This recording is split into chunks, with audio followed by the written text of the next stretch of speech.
All right, here we go. Now we are live. I'm telling y'all, if y'all understood the struggle that was going on behind scenes just now to get here to my people, I'm telling y'all the struggle is real. But we here. We here. I'm so excited, man. This is Friday.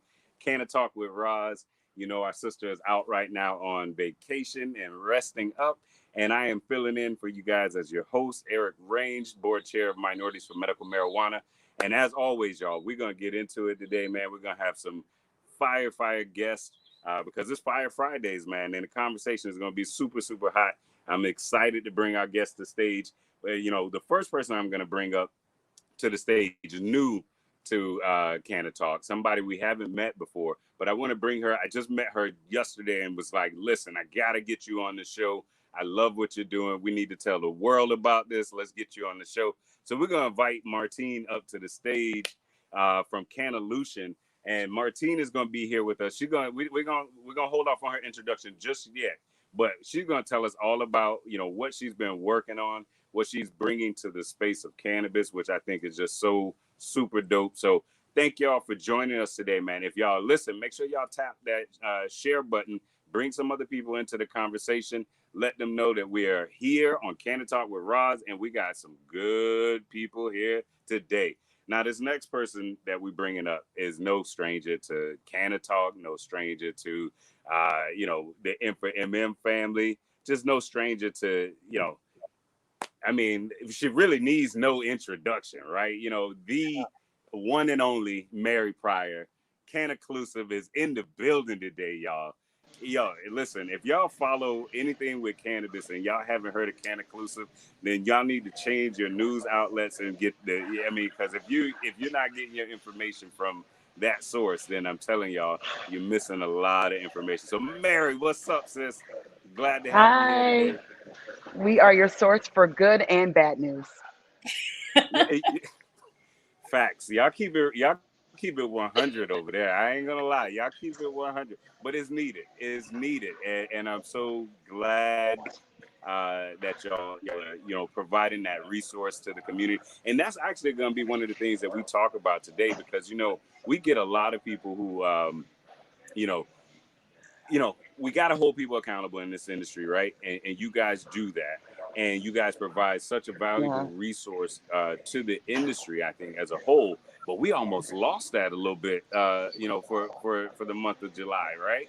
And so I want to get into that. I want to talk about that a little bit and just talk about Yes. that Oh experience my God. because, you know, I'm a business owner in this space, right? And, you know how tough it is to market on and advertise on social media, right? Like it is a nightmare for a business owner to really be shut off from such a huge asset that we could be tapping into. And you guys being a service provider, information provider, you guys have had greater access to that than folks selling products, but the struggle is still real. Like, I mean, so just if you could, Mary, tell people kind of what happened and leading up to that, and then we can talk about what happened to get us back and everything. But just Yeah. yeah, talk about that.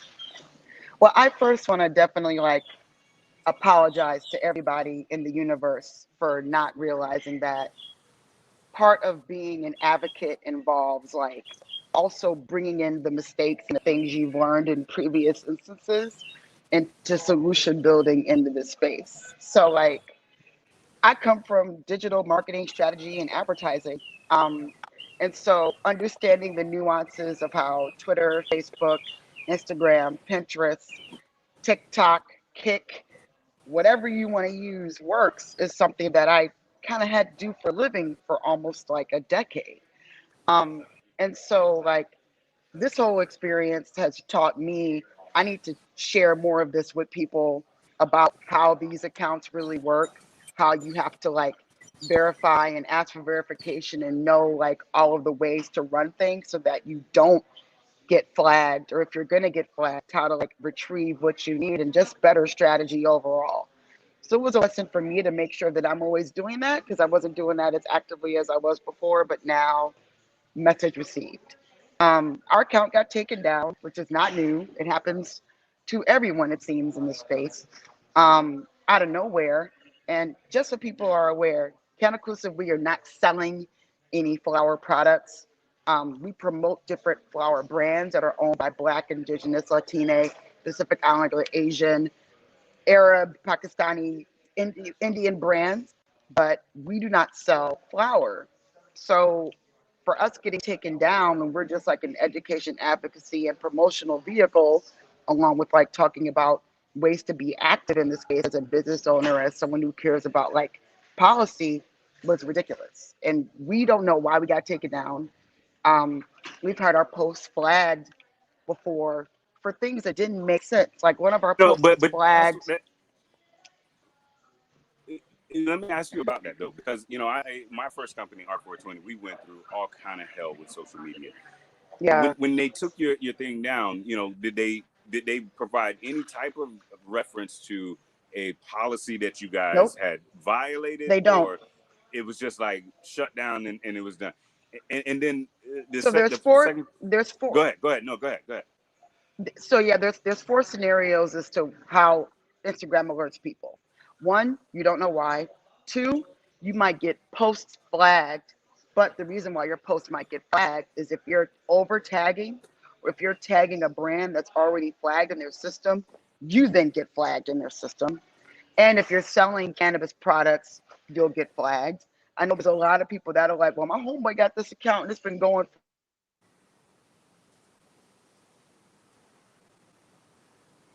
I think we might have lost her. Okay, I think we lost her, Martine. So we'll bring her back into that conversation. But we'll segue to you right now, and tell us, Martine, before we get into what Cannalution is, right? I'm always interested in people's journey, their story. Like, what brought you to cannabis, and what were you doing before cannabis? So I have a marketing, so I have an MBA in marketing. So I have a marketing background.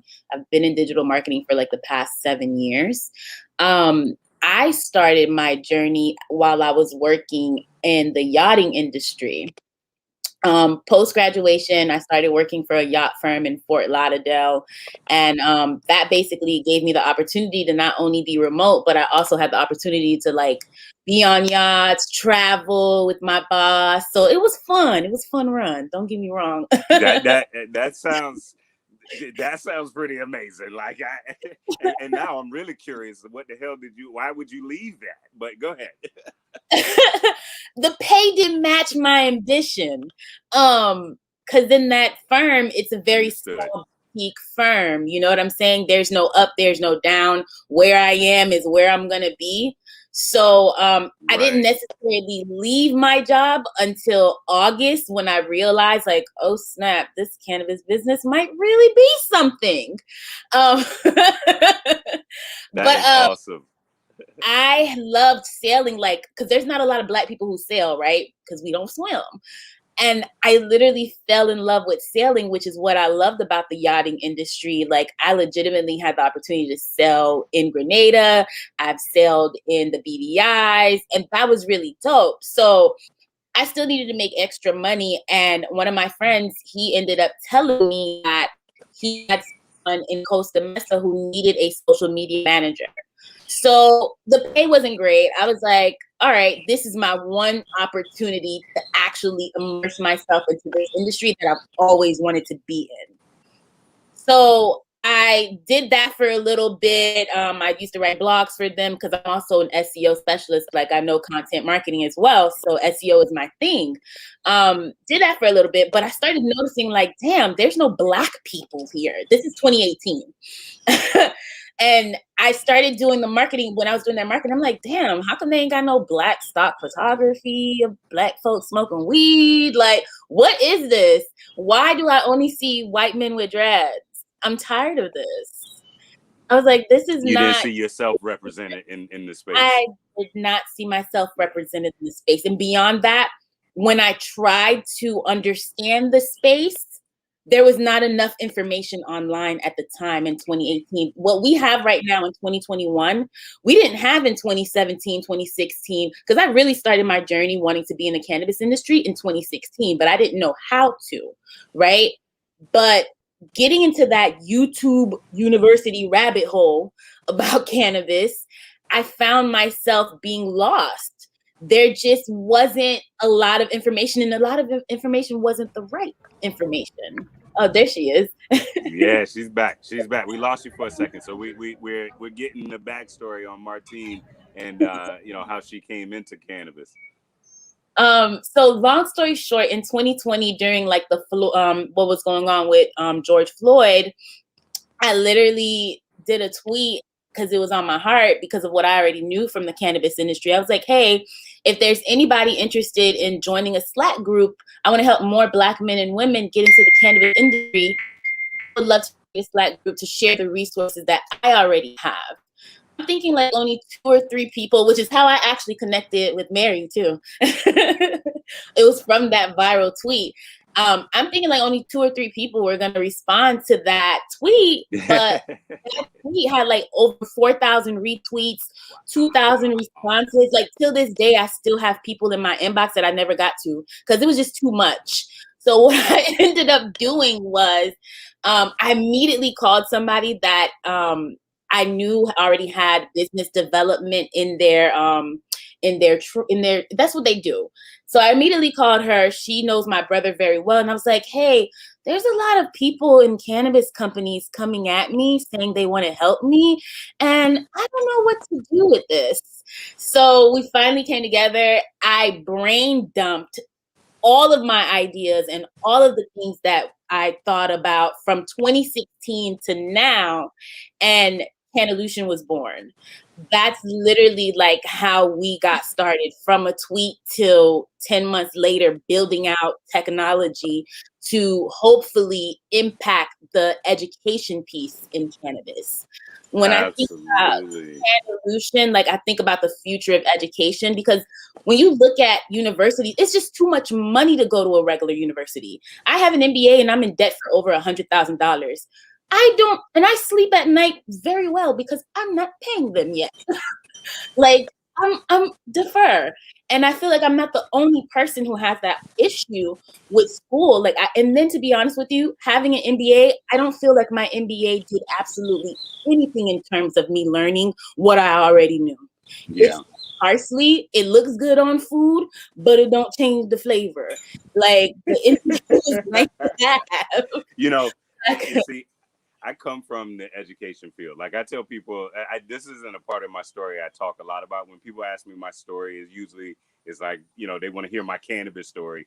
But before cannabis, I was an educator. I worked at University of Central Florida, the second largest school in the country. Before that, the University of Miami, as a college advisor. So I worked with students in school. And I'll tell you, one of the reasons why I left the education system is because I began to see the wool was pulled over. It was pulled back, and I recognized it for the business entity that it was. Right.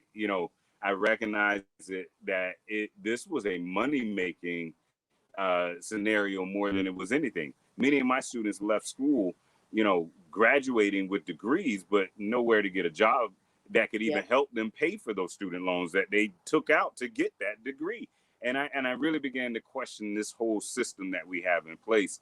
And so, last night when I met you, I was immediately drawn to your platform because I do believe we're shifting our dynamic and our paradigm of how we consume education, right? And in particular, young kids. Like my kids understand YouTube on a whole different level than I ever, and they're 10. My son is 10, So we're moving in this dynamic to more online learning, more customized on-demand type learning, where people, are looking to, figure out what they want to do in a space. And I love how you've coupled that from what was your struggle in the space to creating that as a solution, not just for yourself, but for others as well. And Mary, I don't know. I see you shaking your head. I assume you have something you want to add there too. No, I'm just sorry, y'all. StreamYard don't want the truth out there, apparently. They don't want you to be great. They don't want you to be great. I had to take my kufi off. I was like, wow. Yeah. But I think that even with what she's saying, and again, like I can go back to Instagram and Facebook and social media BS later in the conversation, but like the reason why I'm active on Twitter, because that's like my place, like to hang out with my like cool friends. And see, But I'm when I not saw like Mart, I guess you I'm got to not get on too because Twitter. I What have a is where Twitter, it's but I'm at? horrible about it. Like I'm horrible. Yeah, we So don't. You can just. I mean, that's where all the jokes are. To be honest with you, It that's is. where all the jokes are. But I think Martine's tweet last year, like, and even the person that she's working with now, Ariel, like, there's a lot to this space that you're not going to learn in a degree program, whether it's focused on cannabis or agriculture or not.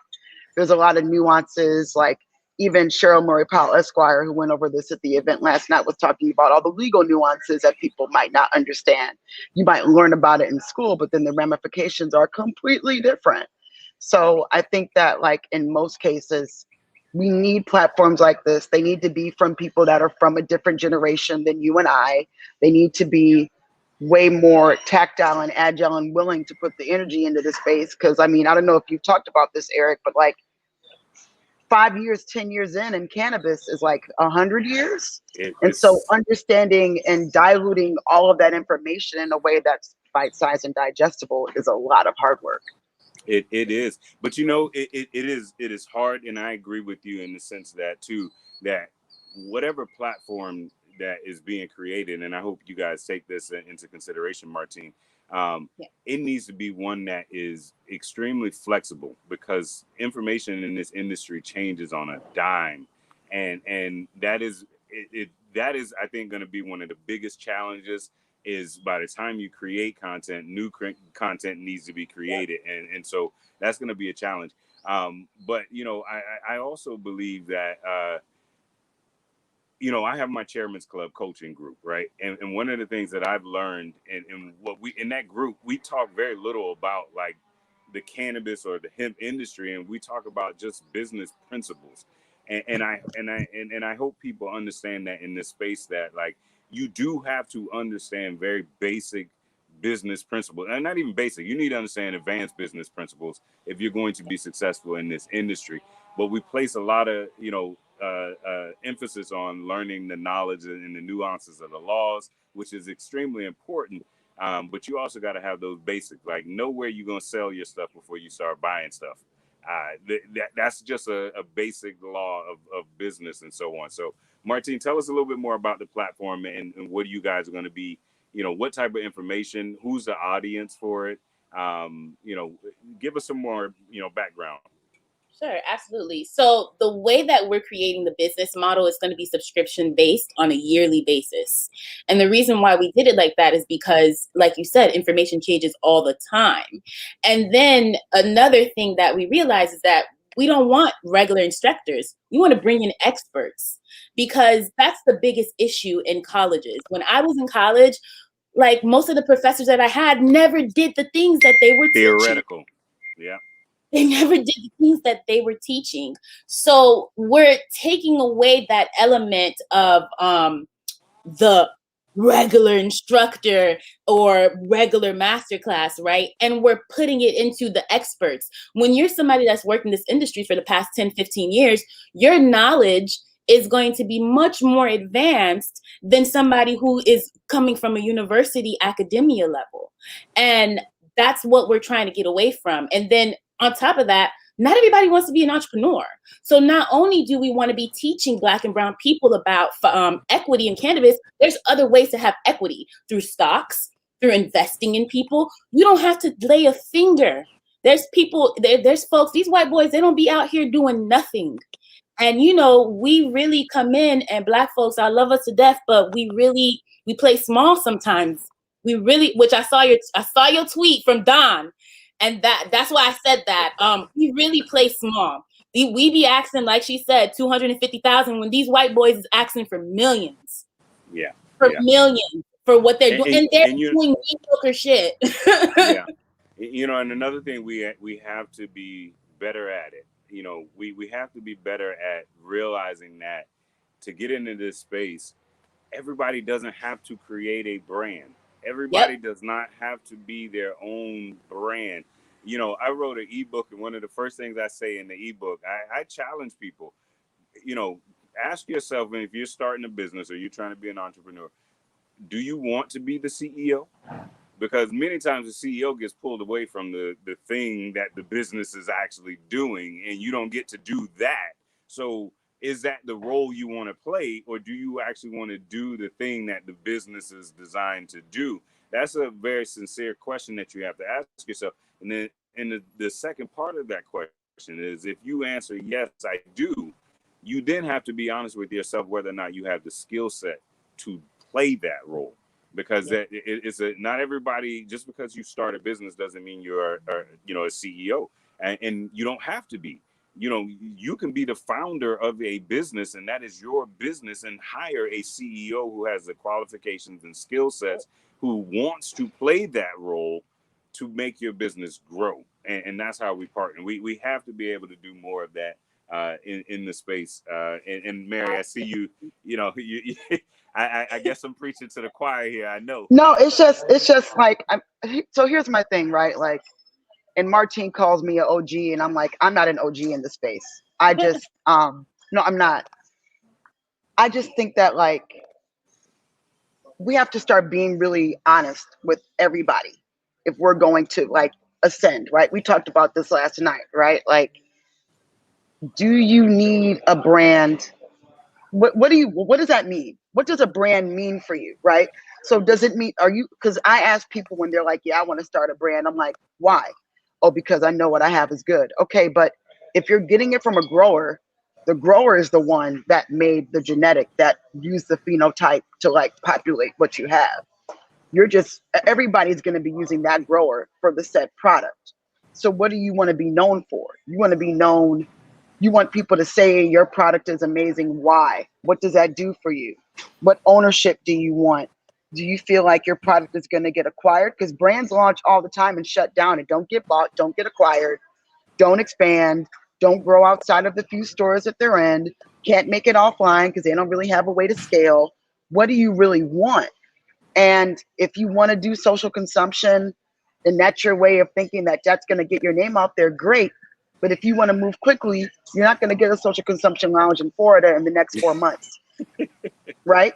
If you want to work in retail, but your only retail experience is the Gap, then you might need to work within a actual dispensary to understand what that looks like, and then utilize that experience. If you want to own a plant touching business, let me know if you have access to $5 to $10 million of private capital. If you don't, this is a different conversation. So I ask people, what do you really want to do? Instead of you just telling me, I want a brand. Okay, do you want a brand because it feeds your ego, or do you want a brand because you want it to lead to additional money? It's okay if those answers are what they are, but you have to work that out with people. I have people that are like, why don't you have a brand? I'm like, everybody has a brand. So what am I creating that's going to stand out enough to where I'm not just lumped into anybody else? And if I launch a brand, is my brand going to be utilizing funds to give back to entities that are still suffering from the war on drugs? Because But maybe that's you are the all I brand. care about. You are the brand, though. I'm You okay are. with being the brand, but I also come from, like, being intelligent enough to know that we have a limited time window to do anything. And so if you want to be a brand, that's cool, but, like, I don't Yeah, want another teacher from you, fam. I don't need that. What do you yeah. really want to be? What do you want to really want to do? I think that's the thing that Eric And is talking about. Yeah. we're missing opportunities in really good, well-intentioned companies who want to bring in minorities into their businesses, who need the skill sets and the things that we can bring to the table. But when we have this mindset that we have to always create our own, and again, I absolutely believe we have to create our own. I'm not saying that we don't, but I'm saying that if we are truly, if the goal, and I know for me personally, and everybody may not share this goal, my goal is to make sure that this entire industry is diverse. That doesn't just mean that we have white businesses that are all white and black businesses that are all black. That means that we have white owned businesses that are very diverse, and we have black owned businesses that are very diverse. That cannot happen if we stay in this mindset that it has to be mine, mine, mine, mine, mine, mine, mine. And speaking of, I'm bringing my brother from another mother up. He's joining us. he had some, again, technology has just been fighting us today, but we fighting through it. Like they ain't gotta let us be great. We gonna be great either way. What's up, DJ? DJ is What's in the going building. on? He wears many hats, man. M for MM, chapter president for Florida. He's with the CannaClusive team. And you guys just did an event, man, last night and Friday, and I appreciate the invite. I enjoyed every bit of it. You know what I enjoyed most of it, though, Mary? I got to sit in the crowd and keep my mouth shut. Like, Yes, listen, yes. hey, y'all don't know how infrequent that happens. But anyway, DJ, welcome to the stage, man. Welcome to the Thank you. conversation. We were all hanging out last night. For those of y'all who are listening, we were all hanging out. The CannaClusive team had an event, Women in Weed, at the Soho House, which was pretty awesome, man. Very intimate, space and experience. Awesome guests and speakers. So tell us a little bit about that, and tell us a little bit more about what's coming up with CannaClusive too. I know y'all got some more things on the horizon. Yeah, absolutely. And thank you for having me on. Technology was crazy. I got kicked off as soon as I got on, and then I went and checked the live, and Mary was saying how StreamYard wasn't letting her be great. And I was like, me too. I'm back here. I'm trying to get on stage. What's going on? So thank y'all for bearing with me and technology. The Women in Weed event, it was awesome. To your point, Eric, it was nice even for me to be able to sit back and let the women have their space and be able to talk and, shine such a light. We had a lawyer, a doctor, we had an influencer, all in the cannabis space. And of course, Mary moderating the event. It was really awesome to be able to hear different perspectives from those different industries and fields, and really from women who are in the space, minority women in the space. Because, I'm all about elevating women. I'm all about elevating our people. And for me to be able to sit back and just enjoy the event and just hear the awesomeness that they had and hear, even people afterwards coming up and congratulating us on the event, it was really, really amazing. I thought it was super dope. So I appreciate Mary for coming down. I know, not a lot of people want to come down to Miami, but we appreciate you coming down and hang out with us for a little while. It's crazy as it is down here in Florida. CannaClusive, we do have a lot of stuff going on. Definitely make sure you're following CannaClusive on Instagram if you're not already. Make sure you are tapped in with the inclusive base, with the accountability list. So much going on as far as just making sure that the industry is doing what the hell they're supposed to do. Like at the end of the day, like we can dress it up and make it sound all cute and neat and all that good stuff. But at the end of the day, we need inclusivity in the space. We need the people who bear the brunt of the problems and the issues and the challenges of the war on drugs to be able to not only have a seat at the table, to be able to have their own table and be able to say, how things need to go, because we truly do have the experience and the knowledge and the know-how to be able to get a lot of this stuff done and get past a lot of these challenges that we have. So it was an awesome event. I thank y'all for all coming out. I know that I was sending off crazy emails, wild times of the night. I apologize for stuffing y'all inbox like that, but I appreciate y'all for coming out. It was awesome. But also, DJ, since you are the Florida State Director for Minorities for Medical Marijuana, a lot of what people need to also do is we have to work together. We have to cross-promote each other. We have to figure out ways to pass the baton. Miami's cute and all, but Florida, y'all acting like y'all ain't got COVID, and that makes me a little uncomfortable. So I want to be like DJ. Stop saying y'all. Stop saying y'all. Did you see me in my ass? I don't care about that. I did. But you know. I got you. I y'all, Florida. And I want to be like, you passed it. You got it. You do the work. You guys have to remember now. Now I'm a native Floridian, right? So Miami, and then there's Florida. A different world. Okay. Different. I know. Okay. But I do, unfortunately, y'all, I have to say, I have a call that I'm late for. Yeah. I have to leave. No worries. No worries. We're gonna DJ is holding it down. Martine, I'm proud of you. Martine is the next. You need to listen to Martine. That's all I got. Yes. Bye, y'all. That's it. Thank you, man. Yeah. We're gonna get back into some of that as well. So, like Martine was sharing some of the stuff about the app, but DJ, early on, Mary got cut off when we were trying to talk about what happened with the CannaClusive account, the IG account. She was giving us the scoop behind that, you know what I mean? And so, and then she got, I guess she was giving too much sauce, and then she got cut off mad. So, you know, that's what StreamYard was hating on. Yeah, you know. So, but tell us a little bit about what happened, man. You know, and then, you know, more importantly, I want to really get into what happened on the back end, you know, and the outcry of support and everything, and what that did and what that meant to you guys. So, but go ahead, tell us a little bit about it. Yeah, so, you know, social media is real finicky when it comes to the cannabis space. They don't want to let us, you know, do what we do and be great. So as often as you might see other, you know, non-minority owned cannabis brands put out tons of content and not get shut down sometimes.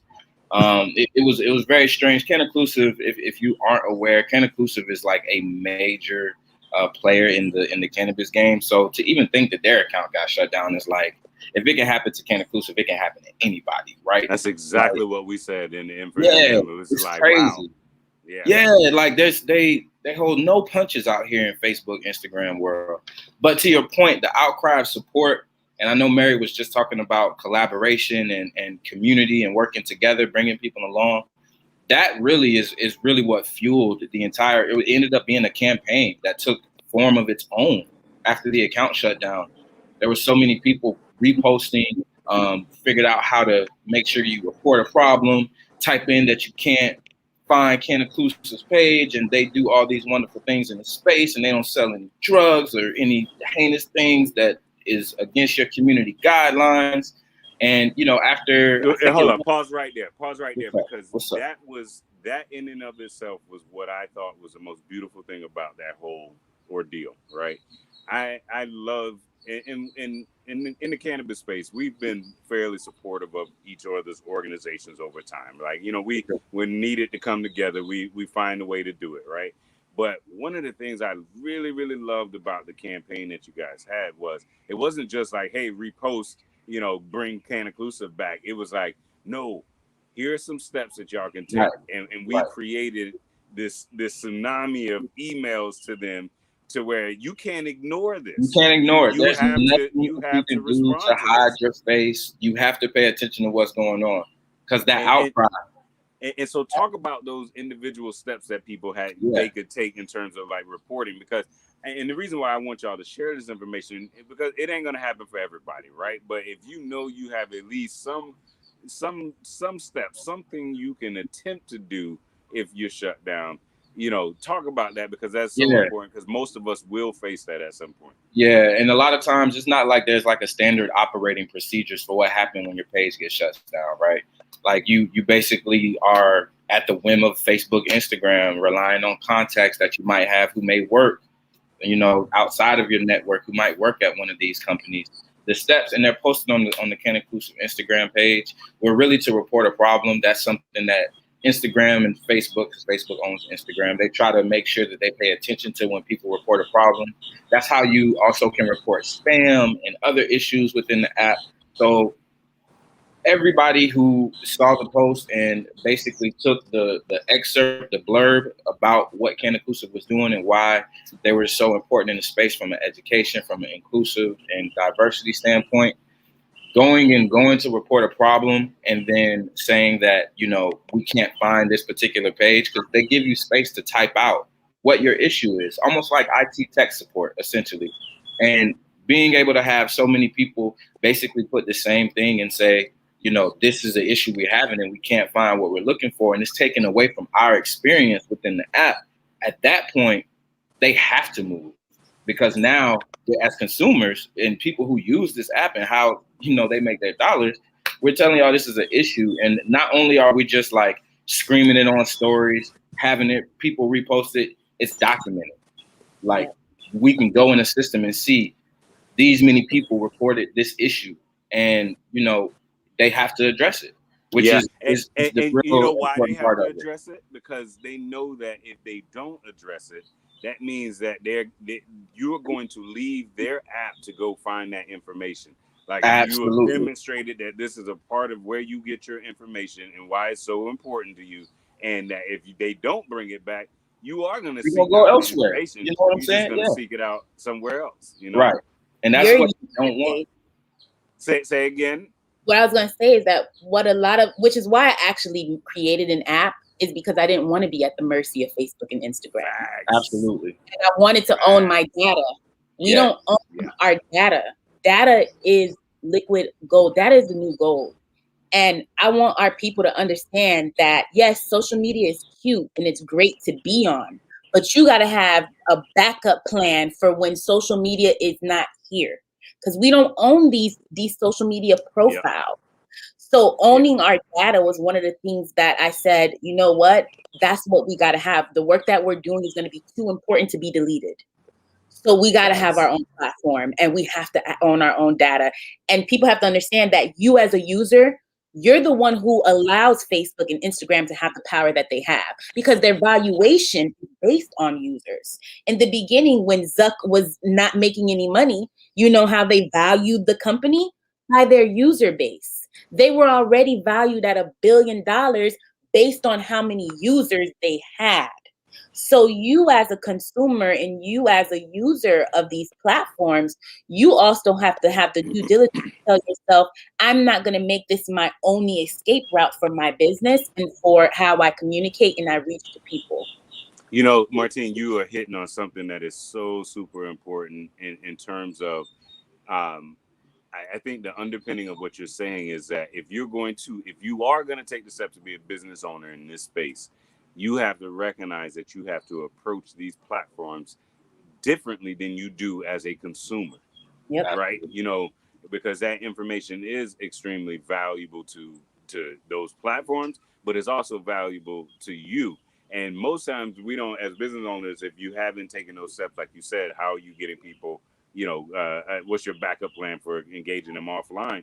If you haven't done that, then you're at the whim of when they shut off your thing. And that's when you recognize how valuable that, you know, that data is. And so, I mean, we just did, you know, on my chairman's club, we just had to talk about, you know, marketing and so on.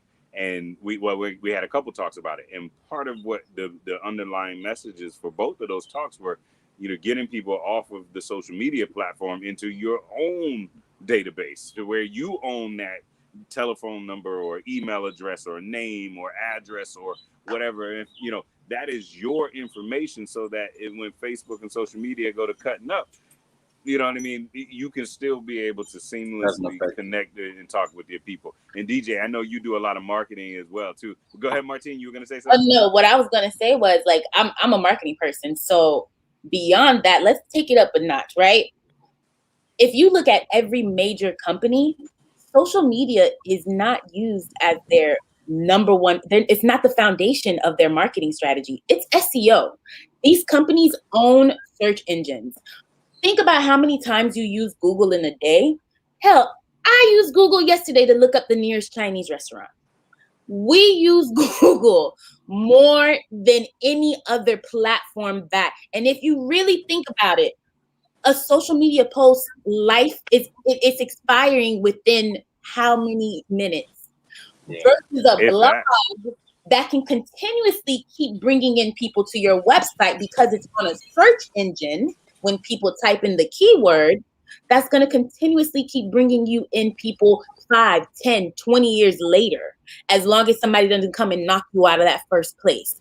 We need to reevaluate the way we market ourselves and start really pumping our money into the things that are going to allow us to dominate search engines. Because the reality is, these search engines are how big companies like Amazon are surviving. If you type in blue shoe right now, first Amazon thing, or Nike is going to pop up first.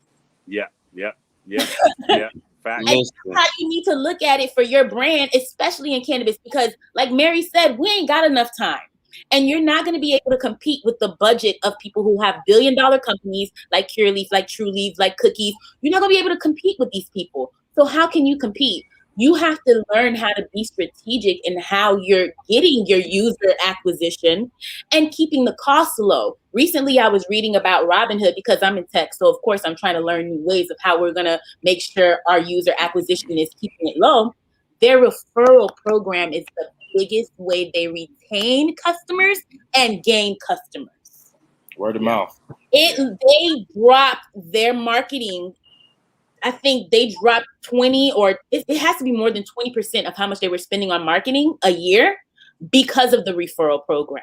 Yeah. So you have to really think about different ways Yeah. to stay alive, because the reality is, if we think cannabis is bad now, that's just going to be even worse. Right.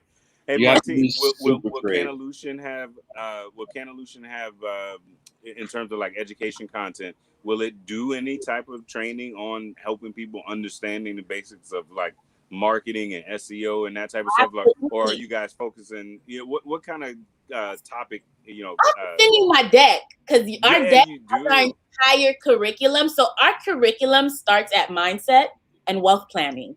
The reason why I put wealth planning. I'm done. Wait. I'm already in love with the curriculum, and you ain't told me but the first bullet in there. The reason why. About how you start. Listen, I already know it's going to be a good book because you are starting at the right place. It's the mindset and it's understanding wealth and money first before you start to try to apply it to this. But go ahead. I'm sorry, I cut you off. Because you need to understand, like, you can give somebody a fish, but when you teach them the fish, it's a whole different ball game. Look at these millionaires who become broke every single day. Just because you guys are acquiring the wealth through cannabis entrepreneurship, you need to learn how to keep it. So not only do we start off with mindset, we also have wealth planning, but then we go into talking about equity and we talk about cannabis investing. Right now in the stock market, stocks are literally $1. You can buy stocks for cannabis for 59 cents right now. There's companies that are going much less than that. Now imagine you have $10,000 that you've been sitting on for the last couple of months. You don't know what to do with it. You put that into an ETF for cannabis. Within the next 5 to 10 years, you can possibly be a millionaire, depending on how well the cannabis industry gets their shit together. So you don't have to be an entrepreneur in this space to make money in this space. So for CannaTalk, our biggest goal is, it's not just about education. It's about making sure we get in this money in this industry. Because Black folks don't like to talk the bag. We don't like to talk about money. We want them to gain. We're trying to close the the wealth gap. So how can we do that? We have to do it. We need the money. And then the thing that I love about our platform too is that I'm not looking at this from just a United States perspective.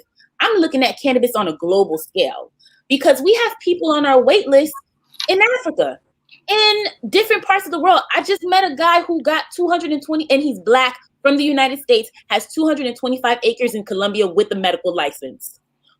Why are we afraid to leave the United States as Black and brown people? White folks aren't afraid to go into the Caribbean, to go to Africa and open businesses and thrive, but we are. This is our diaspora. Yeah. And why are we not looking at ways to, again, beyond just the cannabis space, but why are we not looking, and when I say beyond the cannabis space, I'm meaning beyond what we do when we roll up that joint, like everything else that this plant can do. Beyond that side of it, there's going to be tons of opportunities for exportation into South America, Central America, the Caribbean, Africa. And we are ones who have those ties in those places. And now is the time that you need to be having those conversations and building that infrastructure. But I want to ask both of you guys a question, because both of y'all are in the like tech space, right? And I think that is yet another huge missed opportunity for our community.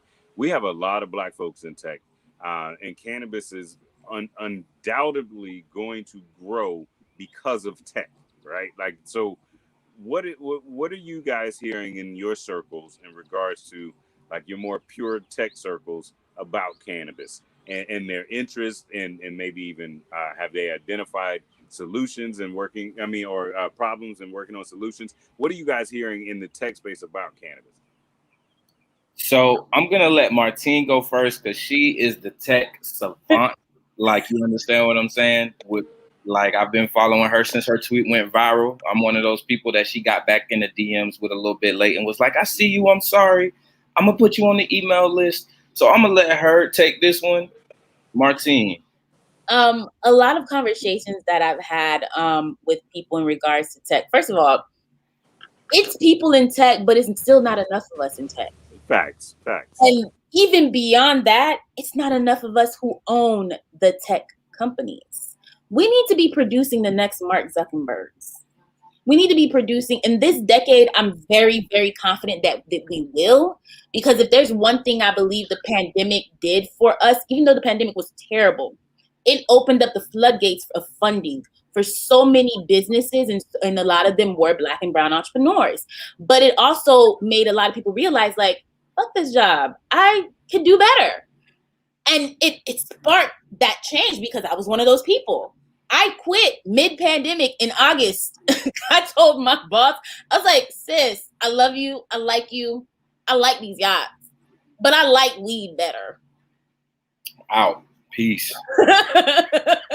I don't know. The yacht life is alluring. I don't know. That's a hard choice. It, though. Like, I could go back to it when I could own a yacht. You're right. When I own it. So it's just I see you later, not goodbye for good. Later. Right. But a lot of the conversations we have is that there's not enough ownership in tech. There's not enough Black ownership. It's cool for us to work, because I've noticed.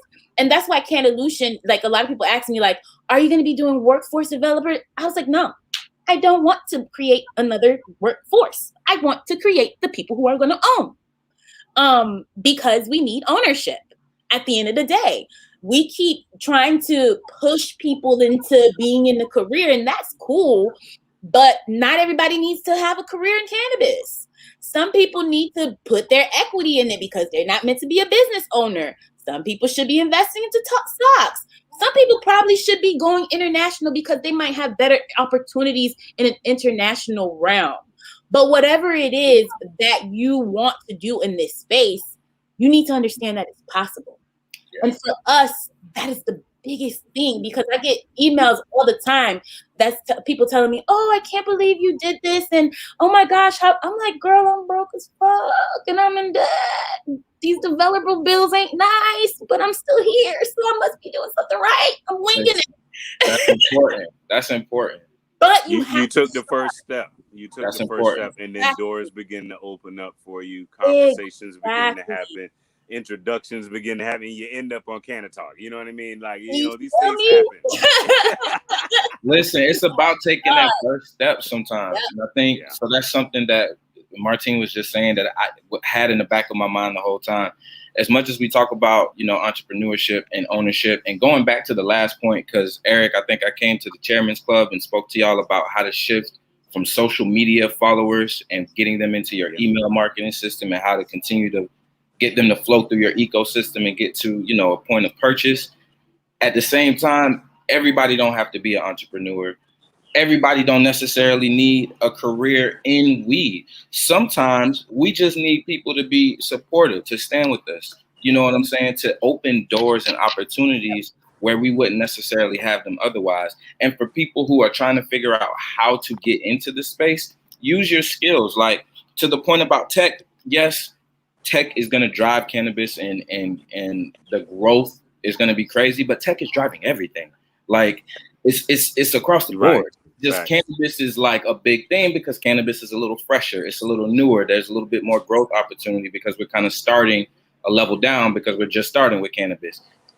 It's everywhere. So with that being the case, it's just like any other business. You need to figure out what it is that you do well, what you're good at, what you're passionate about, and then transition that into the cannabis space if that's what you want to do. Whether it's ownership, whether it's a career, whether it's allyship, and you're just trying to open doors and opportunities. I'm really big at connecting people, putting people together to, do great things. The Women in Weed event last night was another opportunity to just bring some amazing people together and sit the hell back. Shut up. Let them talk. Let them, you know what I'm saying? That's what I wanted to do. That was the whole point. People don't understand the value in that. It's amazing. It's amazing. You gotta understand that there's so much space that's untapped or not fully tapped into. It may be tapped into, but not to the point where we need to get it. We still got work to do. And we got to create those spaces for people and let people know that there's opportunity here. Don't be afraid. You know what I'm saying? Take that first step. I took my first step out there, and before you knew it, I was working with Eric, and for MM Florida, Team Can Inclusive, doing all types of stuff now. It's all about taking that first step. And now is the opportune time. Our generation, speaking, specifically to millennials, even going down to Gen Z, they don't give a shit about these jobs. Ooh, I cussed. I'm sorry. You good. They don't give a shit about these jobs. They don't care. Martine, look, I told my job, y'all can lay me off. I'm not gonna take. I told you last night, I'm not gonna take you telling me to fire all of my staff and I don't get no pay raise and now we about to go through a pandemic. I'm out. Y'all, I'm good off of this. I'll figure it out another way. But I said all that to say, don't be afraid to step into the space. If you're curious, if you're interested, there's so many people who would love to embrace you and connect and collaborate with you. Just take the leap. Take the leap. Absolutely. I know I went off on a tangent, Eve, but yeah, I had to get it out. Plus, the StreamYard system, we started talking about marketing. The StreamYard system booted me off again. They really don't want me to be great. Like they was trying to stop it. It was ridiculous. Now they got Eric. You see, now they got Eric stuck over here. I mean, the smile looks great and everything, but they got Eric on stuck over here too. It's crazy. StreamYard don't want to be great today. Well, listen, Martine, look, I'm gonna sign us off. I know it's getting close to 2:00, and we got to wrap this up eventually. Eric, you coming back on? I was just saying when we started talking about marketing, with us, StreamYard cut me off. They said we don't want to. Yo, listen. Because we giving too much gems. I'm like, what just happened? But anyway, you said something, and I was actually about to touch on something that you said, and I think that the university was hearing that. Listen, people ask how they can get into this space, and I think you said something without even saying it, and I don't even know if you realize you said it. If you want to get into the cannabis industry, find somebody like Martine, find somebody like DJ, find somebody like me, and in your capacity and whatever you do in your life, in your network, find 2 people in your network and make a connection for one of us. That's how you get in this space. Because what'll then happen is when you open up that door for Martine, okay, and she gets that contract, guess what she's going to turn around and do is cut you a referral check. And guess what you just did? You just earned money in the cannabis industry. You are now in the cannabis industry. So you want to know how to get in without having to start your own business, without having to have a whole lot of capital. Find people who are already in the space, make a phone call, make an introduction, open up a door for somebody, and I'm telling you, you'll be in the space before you know it. All right? So that's my challenge to everybody. I'm going to go ahead and start wrapping up before they try to, cut us off again, bro. Like, they're playing with us today. But it's all right, though. We're going to fight through it. We here. We dropping fire. We're not going nowhere either. But this is why we need to have, I said, we're not going nowhere either. But this also speaks to what me and Martine was saying earlier about having your own place where you can direct people. We don't got to rely on StreamYard to determine whether or not we're giving too many gems. Right. Facts. Facts. But listen, man, I appreciate y'all for coming on today. And look, Martine looked like she's frozen now. I don't know if she's still with us too. Man, I'm telling you, boy.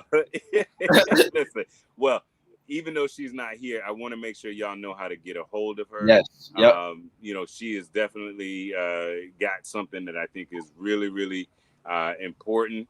Education is key. We say it all the time in this space.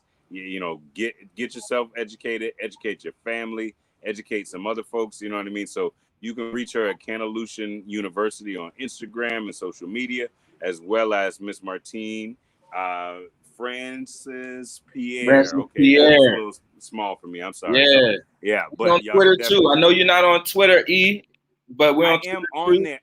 Here's the thing. I'm on there, but I'm not on there. Like I got it. Not on there. It is automated, but it's not.